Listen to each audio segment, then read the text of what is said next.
एक बार की बात है। एक गांव में एक लड़का रहता था। वो लड़का पढ़ाई में बहुत होशियार था, लेकिन उसकी पढ़ाई नहीं हो पाती थी क्योंकि वो लड़का अपना घर भी चलाया करता था। वो रोज अपने खेत में जाता, दिन भर वहां काम करता और शाम को घर वापस आकर वो थोड़ी बहुत पढ़ाई कर लिया करता था।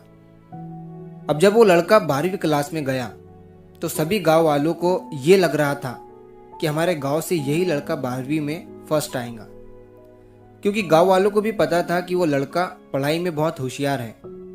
तो 12वीं का एग्ज़ाम आया, लड़के ने एग्ज़ाम दिया और जब 12वीं का रिजल्ट आया तो वो लड़का किसी कारण से एक सब्जेक्ट में फेल हो गया। जब गांव वालों को ये बात पता चली तो सारे गांव वाले उस लड़के को ताने देने लगे और उसका मजाक उड़ाने लगे। वो जब भी अपने घर से खेत की तरफ जाता तो उस रास्ते पर उसे जितने लोग मिलते वो सब उसे ताने देते रहते। अब वो लड़का लोगों के ताने सुनकर बहुत परेशान हो जाता है और ये बात वो अपने उस्ताद को बताता है कि उस्ताद जी, मैं जब भी अपने घर से खेत की तरफ जाता हूँ तो उस रास्ते पर जितने लोग मुझे मिलते हैं सब मेरा मजाक उड़ाते हैं। तो उसके उस्ताद ने उसे कहा कि तू ना एक काम कर, एक बड़ा सा लोटा ले और उस लोटे को पूरा ऊपर तक दूध से भर दे और जब तू उस रास्ते से गुजरे तो तू उस लोटे से दूध का एक बूंद भी नीचे गिरने मत देना। लड़के ने एक दिन वैसा ही किया।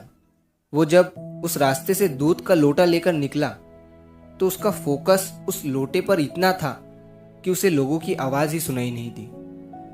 वो इतने ध्यान से उस लोटे को लेकर चल रहा था कि उस लोटे से दूध का एक भी कतरा नीचे ना गिरे। इसकी वजह से उसे लोगों के तानों की आवाज सुनाई ही नहीं दी। तो इस कहानी से हमें ये सीख मिलती है कि अपने काम में इतना ढल जाओ, इतना फोकस अपने काम पर लगा दो कि बाकी की चीज़ों का आप पर कोई असर ही ना हो। लोगों की आवाज़ें, लोगों के ताने आपको सुनाई ही ना दे।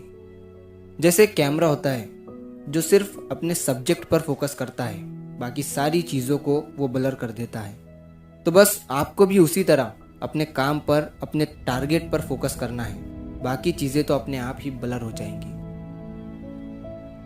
तो अगर आप इस कहानी को और भी लोगों तक पहुंचाना चाहते हो तो इस वीडियो को लाइक करिए ताकि YouTube इस वीडियो को और भी लोगों तक पहुंचाए। और अगर कहानी अच्छी लगी हो तो हमारे चैनल को सब्सक्राइब ज़रूर करिए। मिलता हूँ मैं अगली बार इसी तरह की कहानी के साथ। तो सब्र करो, शुक्र करो और ज़िंदगी में आगे बढ़ो।